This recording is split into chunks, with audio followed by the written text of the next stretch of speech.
امام ابن کثیر رحمه الله دلته ډېر ښکلي الفاظ ویلي، هغه لیکلي فیا ویل من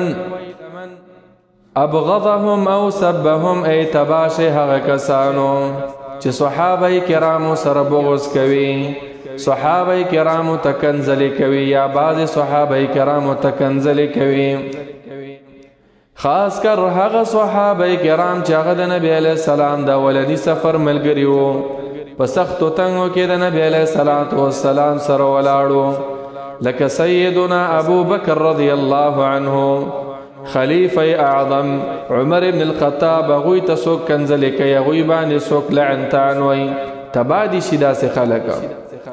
او څوک چې صحابه په سیرت بدی وایي دوی عقلونه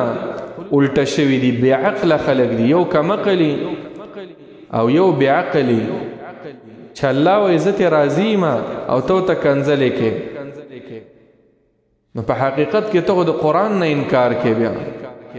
نو صحابه کرام چې یادېدل رضی الله عنهم ورسره وایي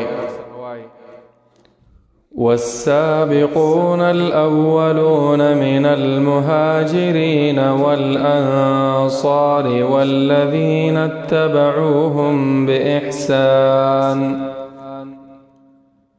رضي الله عنهم ورضوا عنه وأعد لهم جنات تجري من تحتها الأنهار خالدين فيها تجري تحتها الأنهار خالدين فيها أبدا ذلك الفوز العظيم. وممن حولكم من الأعراب منافقون ومن أهل المدينة مردوا على النفاق لا تعلمهم نحن نعلمهم سنعذبهم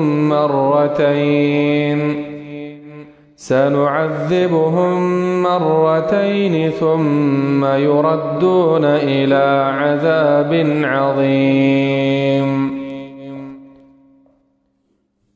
سورة التوبة آیات نمبر سلم دے.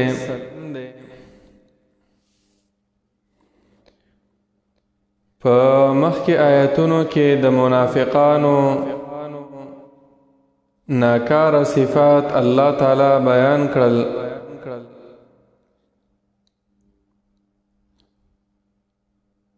مونږ او تاسو ته پکې درس هم داو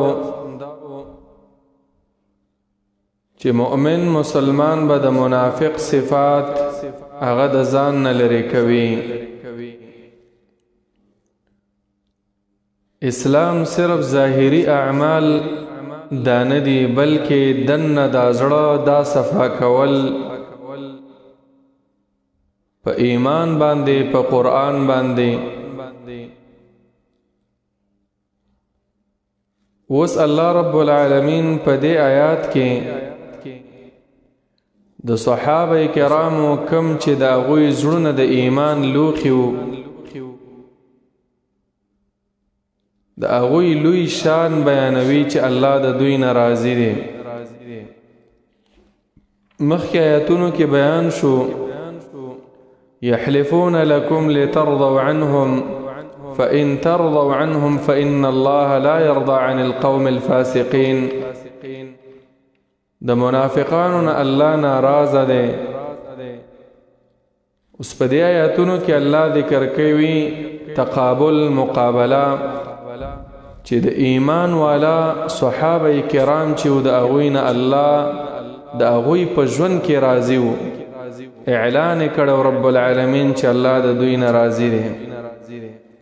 او څوک چې د صحابه کرامو په نقش قدم پسې ځي د هغوی نه الله تعالی راضي دی. فرمایي رب العالمین والسابقون الأولون والسابقون وهغه مخکې کېدونکي ایمان ته صحابه کرام الاولون چې ډومبي د هغوی د ټولو نه مخکې وو یا والسابقون هغه وړاندني او مخکني الاولون اولني ایمان لرونکي د صحابه کرامونه من المهاجرین د هجرت کوونکو صحابه کرامونه والانصار او د هغه صحابه کرامونه چې هغه انصار او مدد کړي وو د خپل مهاجرین ورونو د مدینه والاو سابقون الاولون اول ایمان تراتلون کې صحابه کرام په نبی علیہ السلام چې اول ایمان راوړو اول ورسره هجرت کړو اولنی هغه کسان چې د نبی علیہ الصلوۃ والسلام سره دواړو قبلو ته منځونه کړي مسجد اقصی ته مکې ته بیت الله شریف ته په بیعت الرضوان کې د نبی علیہ الصلوۃ والسلام سره اولنی صحابه کرام د سختو ملګری د نبی علیہ السلام والذین وهغه کسان اتبعوهم چې متابعت کړي تابعداري کړي دا دغه صحابه کرامو باحسان پنیکای سرا پخې طریقې سرا یا تابعداري کوي دغه صحابه کرامو باحسان پخوینا کولو سرا خسته وینا کولو سرا سابقون اولنی صحابه کرام او هغه چا چې د دوی تابعداري کړې ده د دې یو مطلب دا دی چې مشران صحابه کرام او کشران یې تابعداري وکړه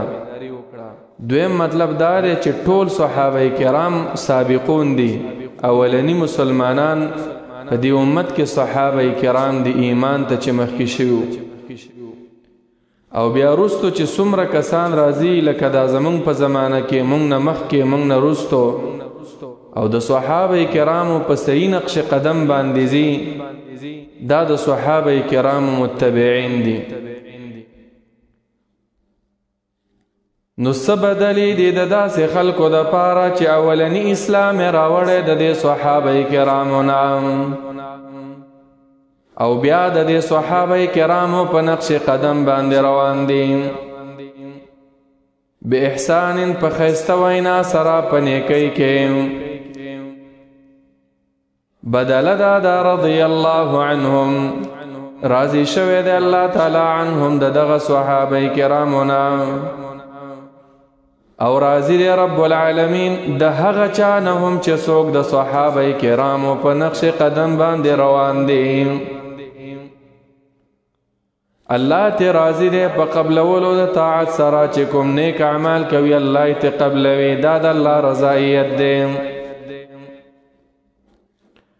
ورضوا عنه او راضی شوي دي دغه صحابه کرامو څوک چې د صحابه کرامو په لار باندې روان دي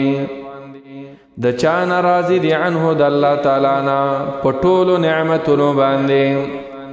په نعمت د اسلام راضی دي په نعمت د انسانیت باندې راضی دي چې الله مونږ انسانان پیدا کړیو په دې نعمت باندې د الله نه خوشاله دي چې مونږ د رب العالمین په فضل و کرم سره د محمد مصطفی صلی الله علیه وسلم په امتیانو کې روغ صحتون الله تعالی را کړی سترګې الله را کړی غوږونه ژبې دا ټول نعمتونو باندې د الله تعالی ناراضي دي قرآن توفیق الله تعالی درکو په دې د الله ناراضي دي ورضوا عنه چې الله ناراضي دي نو الله هم ته راضي دي دنیا کې دا اعلان د صحابه کرامو نه دا غوی په ژوند کې دا اعلان د قرآن خو دا غوی په ژوند کې نازل شوی نو بدبخت او بدقسمت خلق دی هغه څوک چې صحابه کرامو بصیرت بدوي الله و عزت راضیما او بعض دا روافض شیعگان او بعض ناپوی سنیان هم په صحابه کرامو باندې لعن تعن وي امام ابن کثیر رحمه الله دلته ډېر ښکلي الفاظ ویلي اغلی کلی فیا ویل من ابغضهم او سبهم ای تباشه هغه کسانو چې صحابه کرامو سره بغض کوي صحابه کرامو تکنزلی کوي یا بعض صحابه کرامو تکنزلی کوي خاص کر هغه صحابه کرام چې هغه د نبی علیه السلام د اولني سفر ملګري وو، په سختو تنګو کې د نبی علیه السلام سره ولاړو، لکه سیدنا ابو بکر رضی الله عنه، خلیفه اعظم عمر بن الخطاب، هغوی ته څوک کنځلې کوي، هغوی باندې څوک لعنتان وایي، تبا دي شي داسې خلک.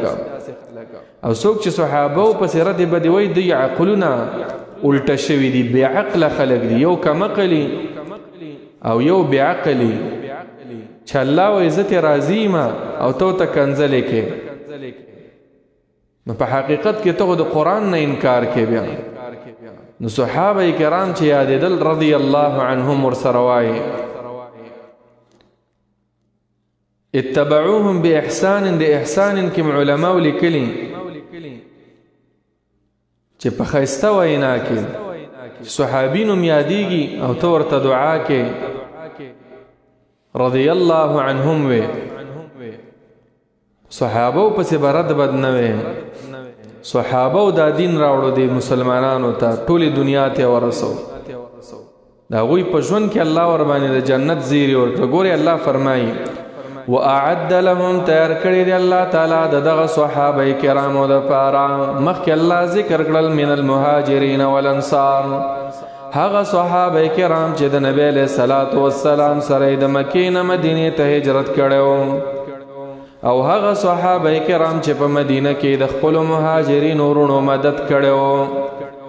د دې ټولو نه الله راضي دی، الله ته خوشحاله دی. نو چې رب ته خوشحاله دی نو رب العالمین به چېرته بوځي. الله فرمایي وَأَعَدَّ لَهُمْ، تیار کړی دی د دوی دپاره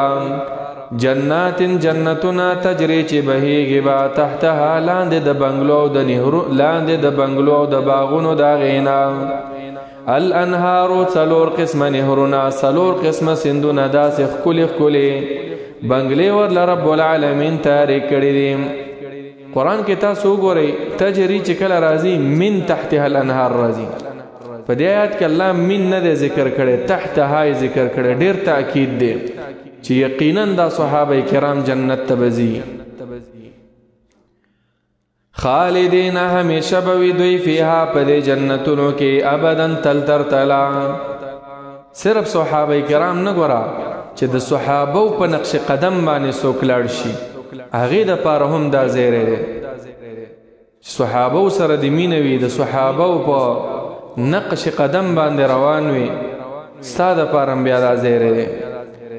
ذالک الفوز العظیم، دغه د الله د طرفه دا اعلان چې الله ته راضي دی او بیا به جنت ته داخلوي. الفوز دا کامیابی دا العظیم ډیر لوی، ډیر برید ډیر لوی برید او لوی کامیابی دا په دنیا کې دوی ته دا اعلان شوی. آیات دلیل دی د صحابه کرامو فضیلت باندې. قرآن کې په دې معنا باندې ډیر آیاتونه دي، چونکې زمونږ مقصد هغه د آیات مختصر مطلب بیانول دي، ورنه د نبی علیه السلام په حدیثو کې بیا ډیر فضیلت د صحابه کرامو راغلی. خلاصه دا د یو صحابي پسې ردې بدې مه وایه، یو صحابي ته په زړه کې کینه مه ساته. نبی علیه السلام ویلي څوک چې صحابه کرامو سره مینه کوي دا ایمان والا دی، او څوک چې بغض کوي دا منافق دی، د کې ایمان نشته. وَمِمَّنْ حَوْلَكُمْ مِنَ الْأَعْرَابِ مُنَافِقُونَ. وس الله رب العالمین په دې آیات کې ذکر کوي چې بعضې ډلې او بعضې قبیلې په دې عربو کې په دې مدینه کې اوسېدل، او هغوی منافقانو په اعرابو بنډچیانو کې، خو پیغمبر ته د هغې پته نه وه. الله رب العالمین دغه ذکر کوي. نو فرمایي رب العالمین وممن، او بعضې د هغه خلکو نه حولکم چې چاپیر ستاسو نه دي، حولکم شاوخوا دي ستاسو نه ای د مدینې والو، من الاعراب د بانډچیانو نه، منافقون دا منافقان دي. د مدینې په ارد ګرد په کلو کې بعضې قبیلې وي، بعضې کلي وي. الله وایي چې په دې کې ډېر منافقان دي. ومن اهل المدینه، او بعضې د هغه خلکو نه چې اوسیدونکي د مدینې دي، مردو اغویم کلک ولال دی کلک دی علی النفاق پا منافقت باندی مردو مانا عادتی نیولی دی منافقتا شیطان مرید مارید تمرد فلان علی الله اتجبر چې د حد نه تجاوز کړی وي په منافقت کې په منافقت کې سمې ډیګرې نه اخیستې دي نو الله وایي چې په دې مدینې نه ارد ګرد په دې کلو کې منافقان شته او په دې مدینه کې هم بعضې شته خو لا تعلمهم ته نه پېژنې پیغمبره دغه منافقان نحن نعلمهم یقینا مونږ پیژنو دغه منافقان مونږ عالمان یو په نفاق د دوی باندې لا تعلمهم دې کې اشاره ده چې نبی علیه الصلاة والسلام ته دا علم نو چې منافقان څوک دي بعضې ورته الله رب العالمین ښودلي وو لکه قرآن کې الله پاک فرمایي ولو نشاء لاریناکهم فلعرفتهم بسیماهم که مونږ غوښتلی مونږ به تا ته ښودلی وی دا منافقان نو تا به پېژندلی په نښو نښانو د دې ولتعرفنهم فی لحن القول دا خبرې به کږې وږې کوي ته به په دې پېژنې ای پیغمبره نښې ورته الله ښودلی وي او بعضې خاص منافقان هم الله ښودلي خپل پیغمبر ته لکه مخکې تیر شوي وهمو بما لم ینالو تقریبا 14 یا 12 کسانو حذیفه رضی الله عنه ته نبی علیه السلام ویله چې فلانې منافق دی فلانې منافق دی الله ورته ښودلي خو ټول منافقان د هر سړي د منافقت باره کې پیغمبر ته هم علم نه و آیات دلیل دی په دې خبره باندې چې نبی علیه السلام په غیب باندې نه پوهېدو د غیب علم صرف او صرف د الله سره دی ګوري پیغمبر سره زمونږ د ټولو مینه ده د دې دا معنی نه چې زمونږ د پیغمبر سره مینه محبت نشته چې مونږ وایو پیغمبر عالم الغیب نه دی پیغمبر سره زمونږ مینه ده د الله د وجې نه چې د الله پیغمبر دی مونږ به داسې نه کوو چې د الله صفت راخلو پیغمبر لی ورکو چې کله ورته چغې وو یا رسول الله مدد او کله وایو حاضر ناظر دی د الله په شان کله سوایو کله وایو مدد کوي زمونږه نه مدد کوونکی دا یوازې او یوازې الله تعالی دی عالم الغیب ذات صرف الله رب العالمین دی د عبادت لایق صرف او صرف الله تعالی دی مشکل کشا الله تعالی دی حاجت روا الله دی نو آیات دلیل دی چې پیغمبر په علم غیب باندې نه پوهېدو الله صرف پوهېږي دا صفت خاصه د رب العالمین چې صرف الله پوهېږي بل چاته دا علم نه دی ورکړی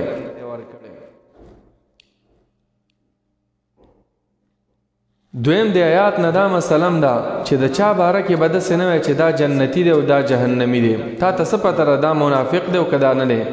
اکثره مونږ کې دا ډېري مونږ هر یو خپل مخالف ته منافق وایو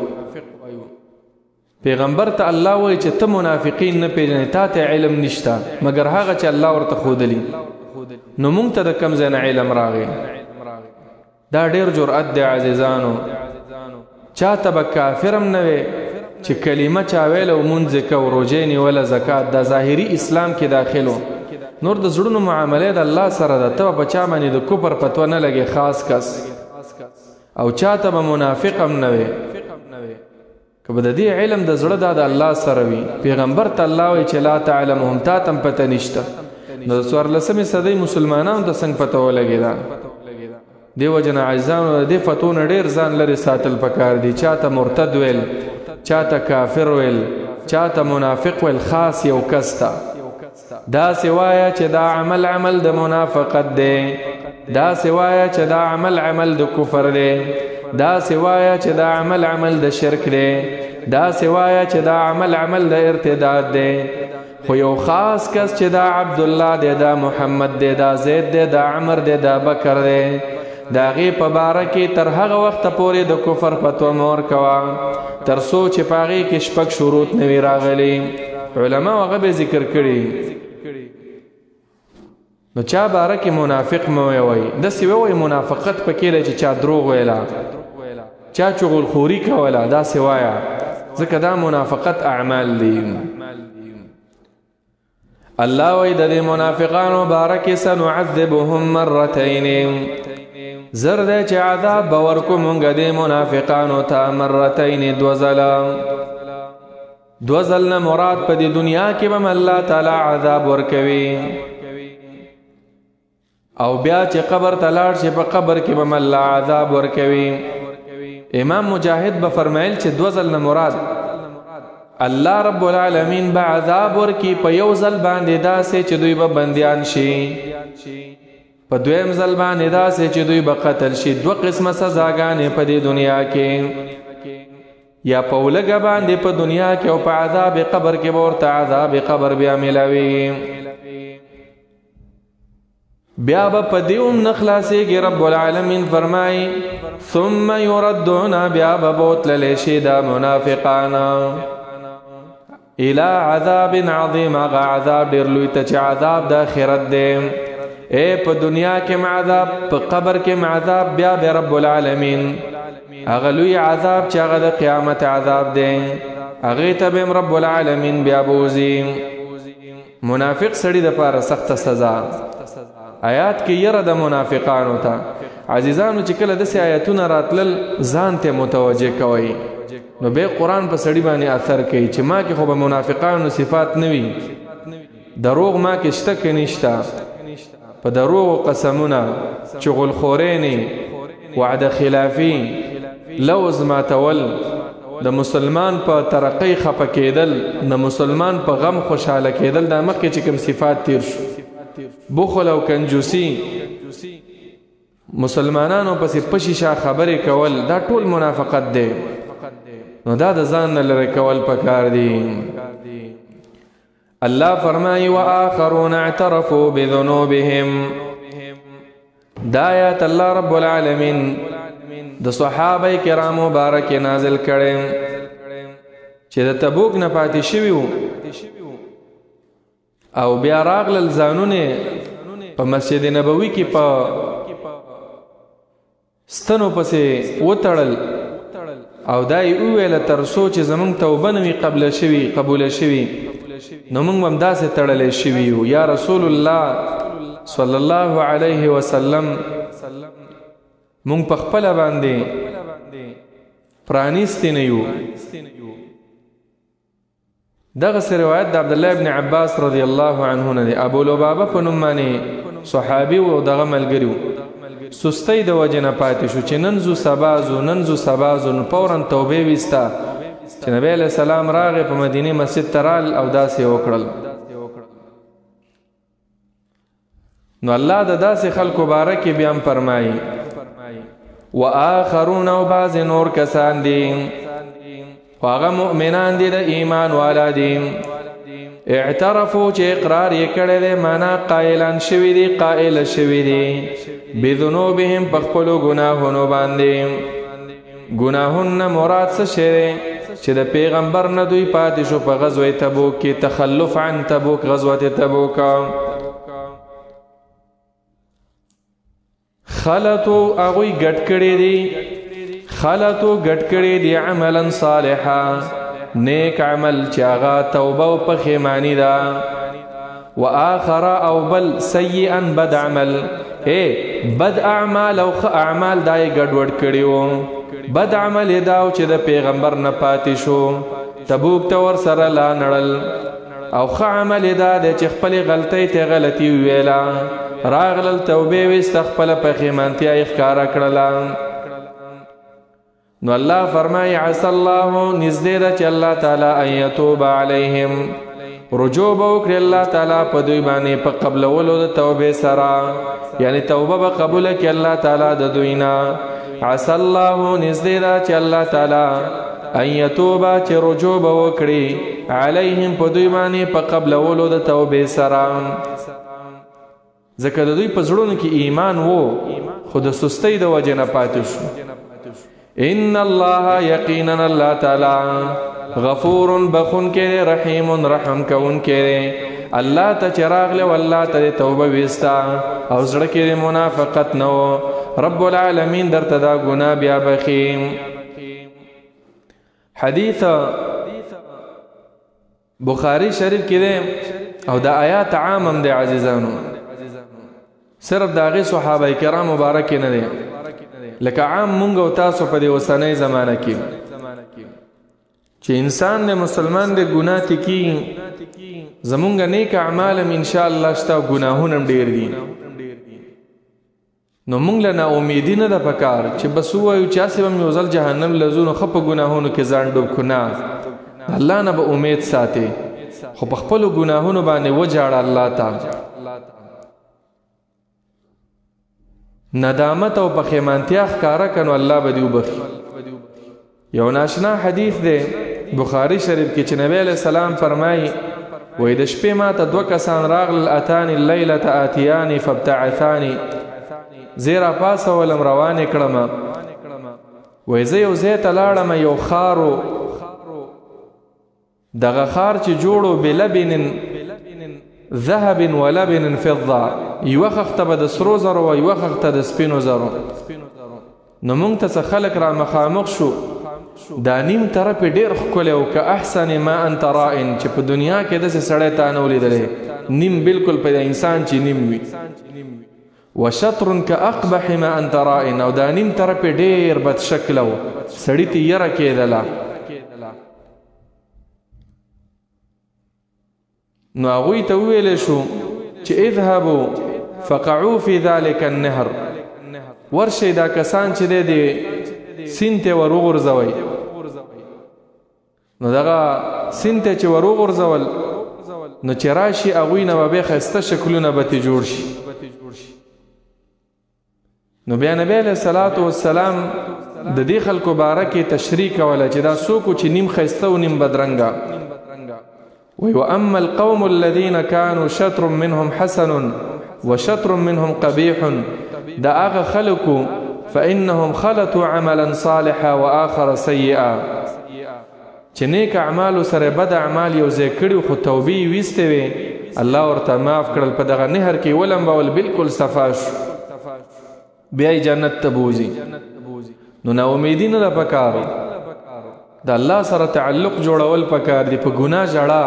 په نیکو اعمالو باندې خوشحالي، انسان کامیابیږي په دې. خذ من اموالهم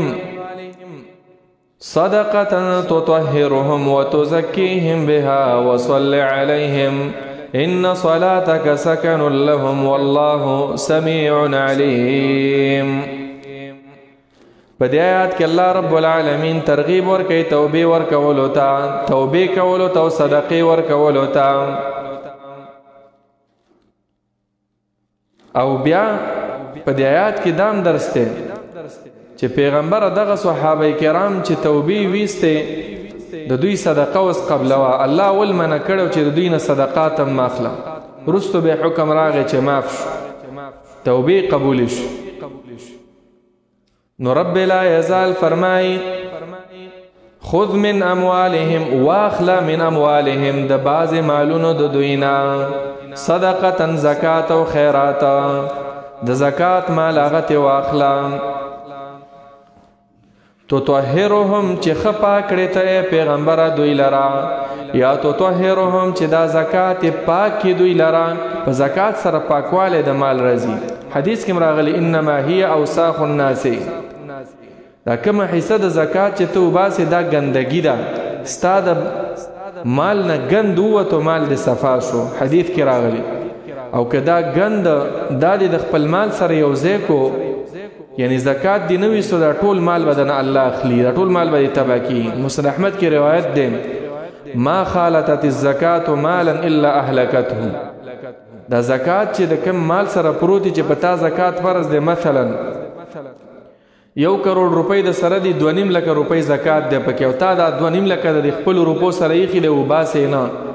الله بدر باندې داسې آفت راولي چې دا ټولې پیسې بدر نه لاړې شي، او د آخرت عذابونه به هغه جدا وي. یا تطهرهم معنا دا چې ته واخله چې ته پاکې پیغمبران، نو پیغمبر پاکواله چې هغه معنا دا پیغمبر به ورته دعا کوله، بیا پیغمبر سبب د پیغمبر په وجه باندې الله به ورته بیا معافي کوله. ذکر د آیات کې رسول الفاظ ته وصلی علیهم وتزکیهم بها، او بابرکت کې ته دوی لره ای پیغمبران وتزکیهم بها یا وتزکیهم دا تزکی ضمیرم دی صدقې ته راجع دی چې معنا زیات شي مالونه د دې بها په دې صدقې سره خو تزکیهم اکثر اهل علم لیکلي چې ضمیر راجع دی نبی علیہ السلام ته زکاتونه ته واله چې پاک شي پیغمبر به تزکیه کوله کنه تزکیهم د پیغمبر په اخستلو سره به دوی صفائی راغله وصلی علیهم او دعا د نیکی کوه دوی ته پیغمبران دعا ورله غواړه دوی دا دعا د نیکی مرته کوه نو ګورئ په زکات ورکولو سره یوه فایده دا شو مال صفا کیږي دویم د انسان تزکیه پې راځي زړی صفا کیږي یو خو مال صفا شو او تزکیه معنا دا ده زړی صفا کیږي ځکه د الله سره ستا تعلق جوړیږي د الله د وجې نه ته پیسې ورکې او دریمه فایده دا ده چې پیغمبر درته دعاګانې کړي دي هغه به قبلیږي مسلم شریف کې روایت دی عبدالله ابن ابي اوفا هغه فرمایي چې نبی علیه الصلاة والسلام ته چې به صدقه راوړلی شوه پیغمبر به دعا کوله وایي زما پلارم زکات چې راوړو نبی علیه السلام وویل اللهم صل علی آل ابي اوفا الله په دوی باندې خصوصي رحم وکړي نبی علیه السلام به ورته دعا کوله ان صلاتک یقینا دعا ستا ای پیغمبران سکنون سبب د آرام دی او آرام دی لهم د دوی د پاره د دوی د زړونو د پاره تسکین او آرام دی چې ته ورته دعا وغواړې د دوی زړونه خوشحالیږي زړونه په آرام کیږي پیغمبران والله الله تعالی سمیع اوریدونکی دی ستا د دعا علیم پوی دی رب العالمین چې څوک حقدار دی د دې دعا څوک حقدار دی د دې دعا او څوک اهل دی الله رب العالمین دعا قبلون کې ذات دی او د پیغمبر دعا هغه قبلی آیات دلیل دی په دې باندې چې زکات دا فرض دی څوک چې زکات نه انکار کوي دوی سره جهاد پکار دی لکه ابو بکر صدیق رضی الله تعالی عنہ په وخت کې بعض خلکو انکار وکړو او هغه راووتو جهاد شروع کو او وی ویل والله لو منعوني عناقا وفي روایت عقالا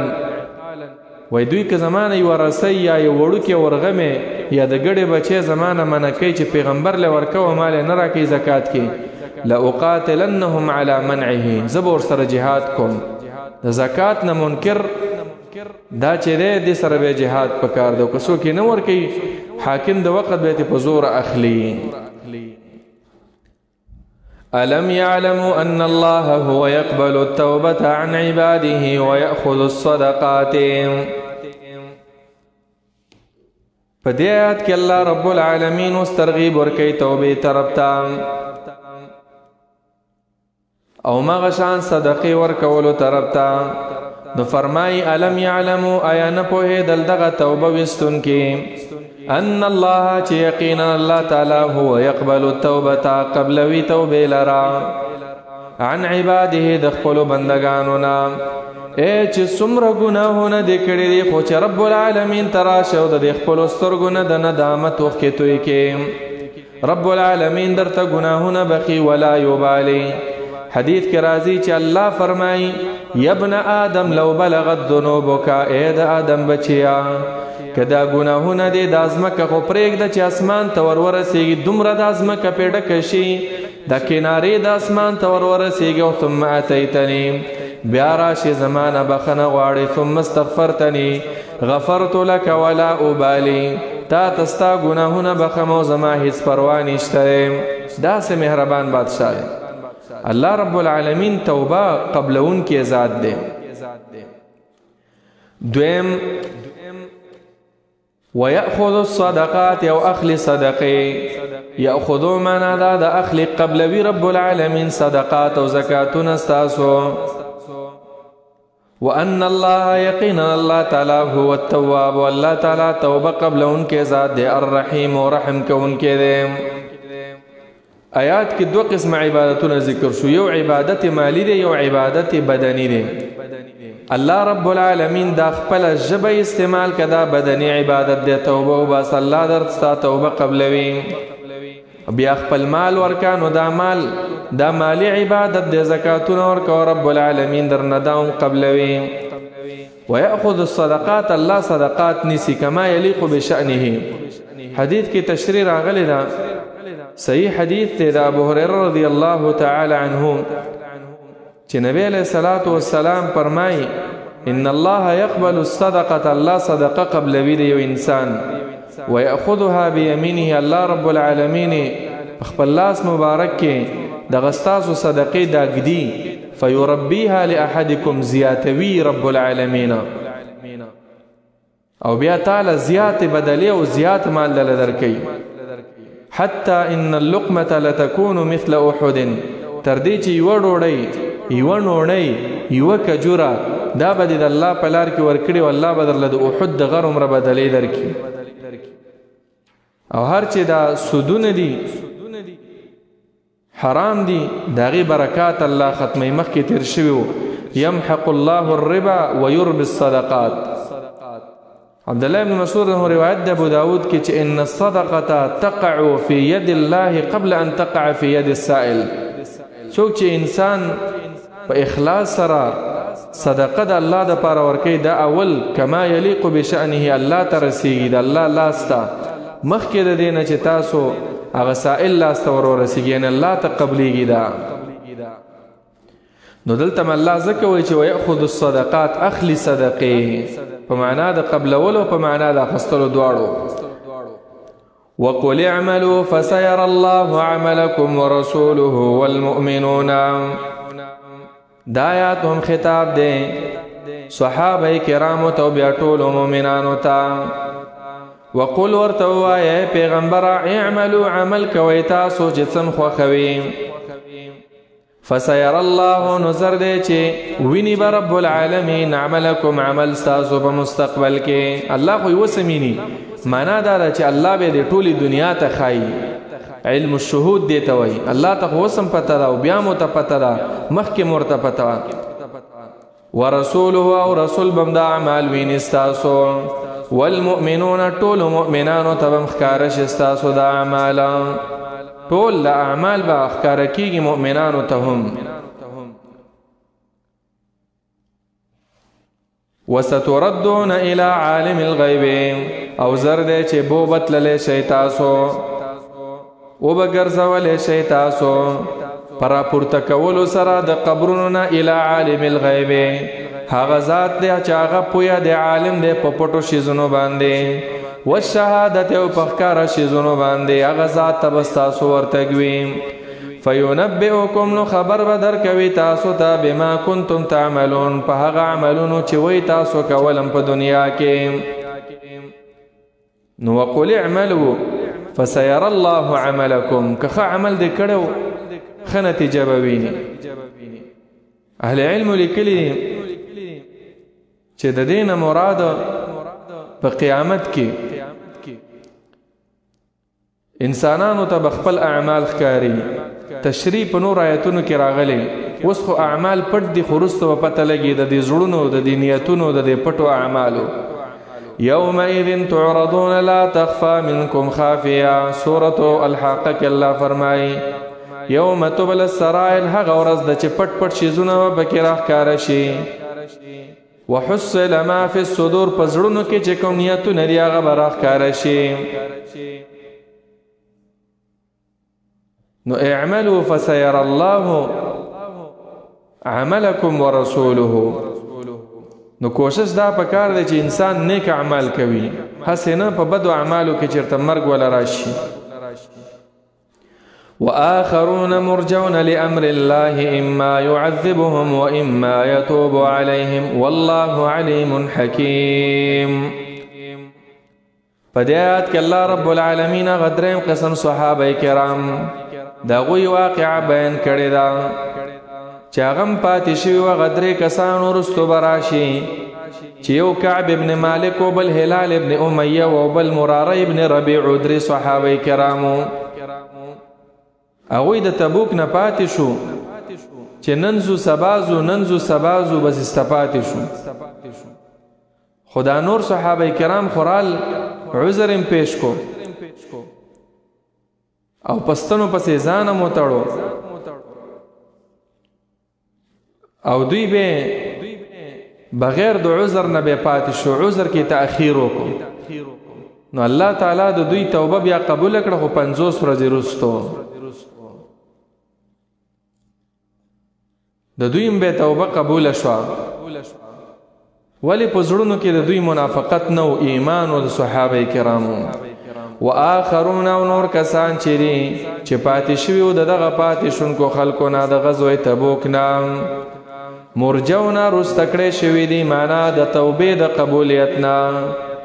دا توبه د قبولیت رسته کړی شوې ده لامر الله، د پاره د حکم د الله تعالی، یعنی فیصله د الله ته انتظار دی چې کله به قبلی. اما يعذبهم، یا بعذاب ورکی دوی ته، و اما يتوب عليهم، او یا به مهرباني وکړي په دوی باندې په قبلولو د توبې سره. د الله خو خدا عذاب به ورکی او یا به ورته توبه قبلوي. دا اما يعذبهم دا په نسبت سره انسانانو ته، د انسانانو ذهن کې دا دوه خبرې دي چې یا به الله عذاب ورکی یا به توبه ورله قبلوي. وروسته آیتونو کې به ذکر دي چې توبه الله قبول کړله. لقد تاب الله على النبي والمهاجرين والانصار، رسل رازي وعلى الثلاثة الذين خلفوا حتى إذا ضاقت عليهم الأرض بما رحبت. دا غدریو کسانو توبه الله قبول کړه. او دنیا کې دا غلګه سزا چې 50 ورځې هغوی سره خبرې ور سره ممانعتو د نبی علیہ السلام د طرفه مقاطعه وا. حتی روایتو کې راځي چې نبی علیہ السلام د هغوی بیبیانو ته ویلو چې تاسو ور سره خبرې مه کوئ. دا مغه دنیوي عذاب شو، خو بیا الله رب العالمین پر رحم کو توبه قبول شو. والذین اتخذوا مسجدا ضرارا وكفرا وتفريقا بين المؤمنين وارصادا لمن حارب الله. په دې آیات کې مسجد ضرار باره کې ذکر دی چې منافقانو مسجد ضرار جوړ کړو. خلاصه د سدا ابو عامر الراهب په نامه یو نصرانی وو او د اهل کتاب ډېر علم ورسره وو او عابد سړی په جاهلیت کې د خزرج قبیلې نو. نبی علیہ السلام چې کله مدینه ته راغی مسلمانان راجم شو، د مسلمانانو ډېره ترقی ته حاصله شو د بدر په غزا کې. نو دا ډېر لعین سړی وو، د اسلام سخت دشمنو. بس د دشمنی شروع کړه، ښکارې کړه. بس لاړ وتښتې د کفارو د مکې خواله لاړ مشرکینو طرف ته. هغوی به د نبی علیہ الصلوۃ والسلام سره د جنگ د پاره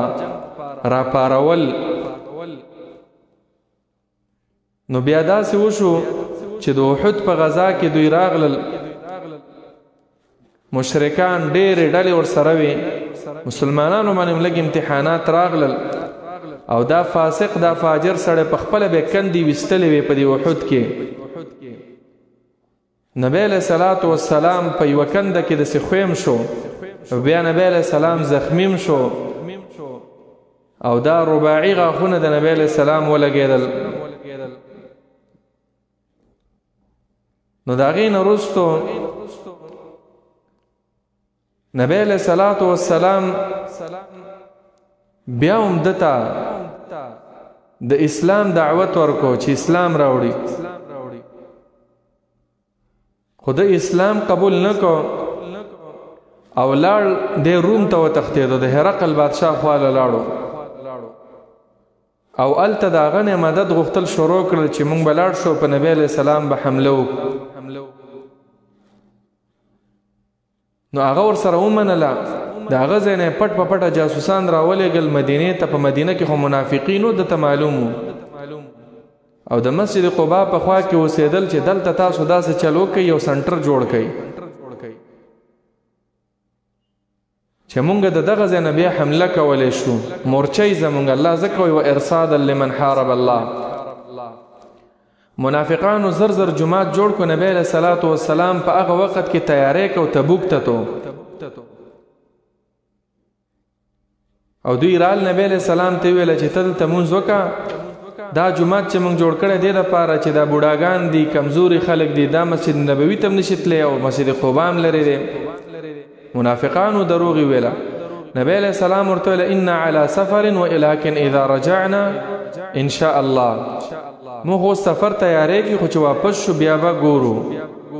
هغه چلته و نبی علیہ السلام باندې وحی وشو چې دا خو منافقین دي دا مسجد د دې لپاره جوړ کړي ضرر د لپاره نو بیا نبی علیہ السلام چې راغی دا جماعت وران کو صحابه کرامو ته ویل دا وران کړي نو دا مسجد زرار و زرار ویل کېږي داسې جماعت چې تا ته پکې خپل هم پیدا نه یو ګاونډي ته دې تکلیفي او ضرر دې ته ویل کېږي چې تا ته فایده شته خو ګاونډي ته دې تکلیف دی او حدیث کې دواړو نه من راغلی لا ضرر ولا ضرر داسې کار به هم نه کوي چې تا ته فایده ده او بل ته پکې نقصان دی او داسې به هم نه کوي چې تا ته هم نقصان او بل ته هم نقصان نو مسجد زرار هغه دا دی چې په هغې کې کفر خورېږي د مسلمانانو جداوالی پکې بې اتفاقي پکې راځي و ارصادا لمن حارب الله او د الله رب العالمین سره د جنگ دپاره دې جوړ کړی وي چې دغه جومات نه بیا ته ډزې کې د توحید خلاف د سنت خلاف ردونه کې نو الله فرمایي والذین اتخذوا او هغه کسان اتخذو چې جوړ کړی و مسجدن مسجد ضرارن د پاره د ضرر رسولو مؤمنانو ته وکفرا او د وجه د کفرنا د ایمان په وجه باندې دا جماعت نو جوړ کړي کافرانو په زړونو کې کفر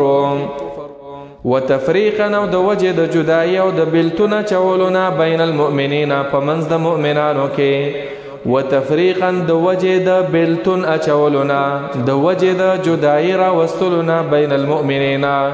په منځ د مسلمانانو کې وارصادا لمن حارب الله وارسالا او مرچوا د وجه د مرچې جوړولونه مرچې جوړوله د چا د پاره لمن حارب الله د هغه چا د پاره چې هغوی به جنگ کو جنگ یې کړو یا جنگ یې کو خلاف یې کو د الله تعالی ورسوله او د الله د رسوله من قبل د مخکنا من قبل د مخکنا مخکنا مراد د مسجد جوړولو نه مخکې ده د الله او د الله د رسول خلافو یا من قبل معنا مخکې د غزوه تبوک نه زړونو کې کفر او زړونو کې منافقت یا ارصادا یو ترجمه ده و ارصادا نو د پاره د انتظار لمن د هغه چا حارب الله چې هغه جنگ کړو د الله تعالی سره یعنی د الله د دین سره او رسول او د الله د رسول سره چې هغه د ابو عامر الراهب چې پیغمبر سره به جنگیدو مسلمانان به جنگول نو دې ته مسجد زرار وای چې کوپر پکې خوريږي منافقت پکې خوريږي د مسلمانانو په خلاف د کافر یو مورچوي د مسلمانانو جدایی پکې راځي او بنیاد هم په اخلاص باندې نه وي بنیاد په دی وجه چې د مسلمانانو مقابله وکي ولا يحلفن ان اردنا الا الحسنى پیغمبر خامخا بدا منافقان قسم کوي ان اردنا چې اراده نه د کړي مونږه د دې جماعت په جوړولو کې الا الحسنى مگر نیکی کولا زمونږ اراده دا وا چې دا بوډاګان دي کمزوري دي مسجد نبوي ته لري دي مسجد قباء ته لري دي چې د جماعت جوړ کو چې دوی ور لراځي او مونږ پکې کوي دای دروغ ویل د دروغ قسمونه کول ولا يحلفن ان اردنا الا الحسنى منافق سړی او داوی کار غلط کوي خپل کار ته ښه کار وای مخکې تیر شوی سوره بقره کې واذا قيل لهم لا تفسدوا في الارض کله چې ورته ویل شي ولې ورانه کوي پزمکه کې ورانه مکوي دوی وای انما نحن مصلحون مون خو اصلاح راوستون کیو الله وی الا انهم هم المفسدون دروغجن دي خپل بدو کارونو ته حسنا ښه کارونه وای والله الله تعالی یشهد خبر ورکوي یا گواہی کوي رب العالمین شاهدی ورکوي انهم چې یقینا دا منافقان لکاذبون خامخا دروغجن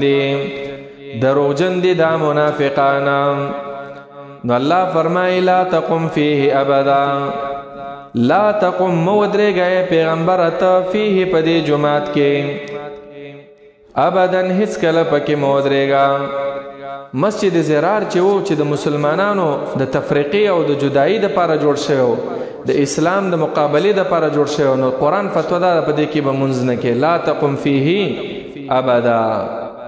په دې کې مونځ کول ناروا دي مسجد زرار کې. لمسجد اسس على التقوى من اول يوم. وس الله تعالی فضیلت بیانوي په مقابل د منافقانو کې خپل جماعت جوړ شوی د تقوا باندې، په اخلاص باندې جوړ شوی و، هغه ډیر غوره دی د منافقانو د جماعت نام. مسجد لمسجد خامخ هغه جماعت اسسا چې کې خودلې شوی دی بنیاد او تاداو داغي علی التقوا، په اخلاص د عقیدې په تقوا سره. تقوا نه مراد د الله د یری وجه جوړ شوی، کومز نه کوونو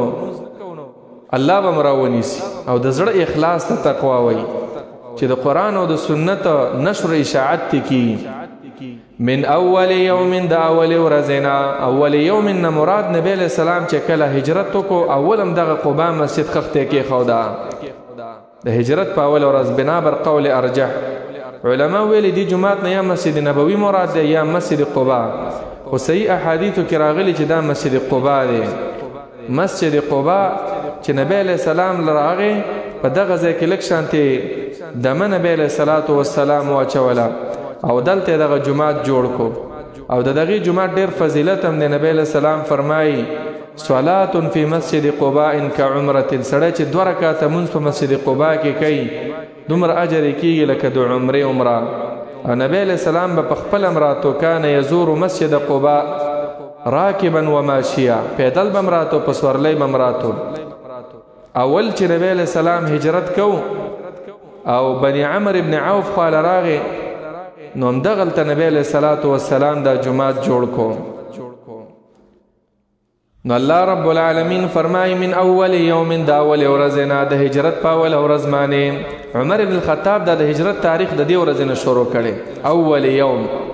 اول نه استدلال کو چې اول ورځ کوم ورځ ده، د هجرت تاریخ دغه ورځ نه شروع شو، هجری اسلامی تاریخ. احق ډیر لایق دی دغه جمعات ان تقوم فيه چې ته ودرېږې په دې کې الله تعالی ته په مسجد زرار کې منځونه مکوي. پیغمبره د الله رب العالمین د پاره چې کوم جمعات جوړ شوی چې مسجد قباء د پاغي کې منځونه کوم، اشاره د ټولو جمعاتونو ته چې په تقوا او په اخلاص کوم جمعات جوړ شوی دی پاغي کې منځ کوه. نن سبا خو هر یو مخالف ته خلک مسجد زرار وای، خدا ټول تجاوز دی. هر مخالف ته خلک کافر وای، مرتد وای، فاسق وای، فاجر وای، جهنمی وای، مسجدونو ته مسجد زرار وای. دا زیاته دی. مسجد زرار تعریف دا قرآن چې کوم کړي دغه دی چې د کفر د وجه نوي،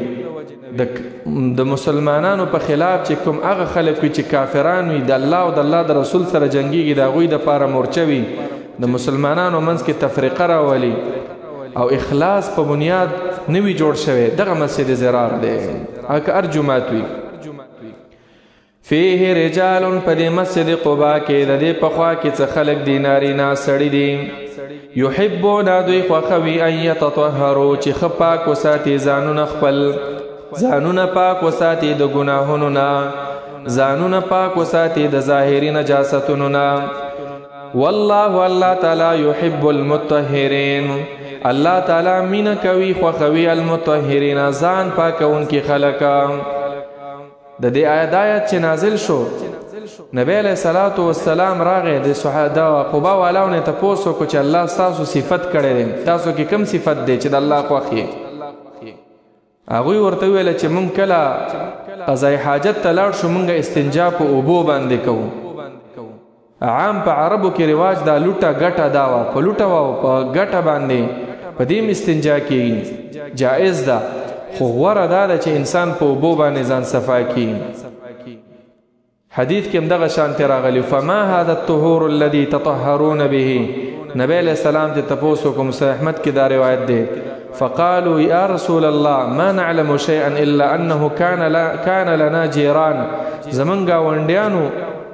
او هغوی چې دین اوبو باندې به قضای حاجت صفا کوي، یعنی استنجا به په اوبو کول، نو مونږ هم داسې کوو. نو په اوبو باندې ځان صفا کول اشاره د دې خبره ته چې اودس کول او کامل اودس کول دا د الله د محبت علامه ده. الله به دې اله خوښوي چې ته نیک اعمال کوي. یو په هغه اعمالو کې چې ته د الله محبوب جوړېږي په صحیح طریقه باندې اودس کول. مطهرین یوه معنا دا ده چې اودسونه کوونکي په صحیح طریقه باندې. افمن اسس بنیانه علی تقوی من الله. اوس په دې آیات کې الله رب العالمین هغه تقابل بیانوي. هغه جومات چې هغه په اخلاص باندې جوړ دی او هغه جومات چې هغه د شر دپاره جوړ دی. نو کوم جومات به ښه وي؟ عاقل انسان به خپله جواب ورکوي چې هغه جومات ښه دی چې په اخلاص جوړ وي. نو نبی الله رب العالمین فرمایي افمن اسس یا هغه څوک اسسا چې یې دی بنیانه بنیاد د آبادۍ خپلې علی تقوی من الله په یره د الله تعالی باندې یعنی په اخلاص سره ورضوان او پر رضامندۍ سره یعنی د الله نه راضي دی د الله په دین راضي دی یا د الله پر رضا باندې دا بنیاد یې خیر دا غوره دی امن یا که هغه څوک اسس بنیانه چې یې دی بنیانه بنیاد د آبادۍ د جومات خپل یا بنیاد د آبادۍ خپلو علی شفا جرف په غاړه د یوې کندې هارن چې هغه غورځېدونکې وي فانهار به نو وغورځېږي په هغې سره فی نار جهنم په اور د جهنم کې. یوه کنده ده او دا کنده چې دا د لاندې د دې نه اوبه بیږي لکه که خیل هم کړی وي دا بعضې پانډ شانتي چې وي پانډونه د دې خوړ غاړې ته چې دا اوبه یې لاندې تېرې شي او دا پانډ دپاره پسې پاتې وي که سړی پې ودرېږي کته ترې راغورځېږي. نو یو سړی دی بنیاد مضبوط یې خیری تقوا پکې ده نو د هغه مثال داسې دی لکه قوي آبادي چې وکړي او یو سړی د آبادي کوي خو اخلاص پکې نشته مثال یې داسې دی لکه بره دا لوټه ده او لاندې د اوبو دا ځای ټول کنستی دی نو که په دې څوک ودرې د ښکته به غورځېږي او ښکته څه شی دی الله رب العالمین فرمایي ښکته اور د جهنم دی. نو کم یو غوره دی؟ جواب هم دا دی چې غوره چې دی هغه دی چې بنیادونه مضبوط وي. چې بنیاد کمزورې وي هغه جومات غوره نه دی. کمزورې نه مراد چې په کفر باندې وي په شرک باندې وي په اخلاص باندې نه وي په ریا باندې وي او مضبوط بنیاد هغه دی چې د الله د یری وي د الله د محبت په وجه باندې وي او د الله سره د مینې په وجه باندې وي. نو داسې جومات کې منځونه کوئ. الله فرمایي والله الله تعالی لا يهدي القوم الظالمين توفیق د نیکی نه ورکوي قوم ظالمانو ته. آیات دلیل دی که منافقان په جومات باندې خرچه کوي د دې جومات په وجه به الله جهنم ته بوځي. ولې دا جوماتونه به د فساد دپاره جوړول فانهار به فی نار جهنم. لا يزال بنيانهم الذي بنوا ريبة في قلوبهم. رسول الله صلی الله علیه وسلم به صحابه کرامو ته ویل چې ورشي دا جومات وران کړي. چې جومات یې ورانوو د ټولو منافقان ورته کتل او دا زړونه د غصې نه ډکېدل خو څه کولی نه شو او لا یم شک او نفاق هغه نور زیاتېدو. نو الله فرمایي چې د قیامته پورې به چې ایمان او توبه تراتګ ونه کي د قیامته پورې به دغه شانتې دوی ذلیله وي او د دوی په زړونو کې به دا شک او دا نفاق وي. نو رب العالمین فرمایي لا یزال بنیانهم همیشه د آبادی د منافقت د دوی الذي هغه بنو چې جوړه کړې د دوی ریبتن سبب د غصې الا چې کله صحابه کرام ول د آبادی ورانوله د به ترجمه د څه کوي لا یزال همیشه دی بنیانهم ورانول د آبادی د دوی په لاسونو د صحابه کرامو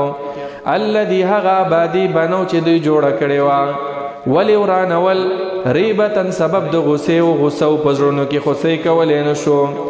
دویم دا دی لا یزالو بنیانهم همیشه د آبادي چې دوی کړې ده د دې جوماتونو د نفاق د وجې نه کړې ده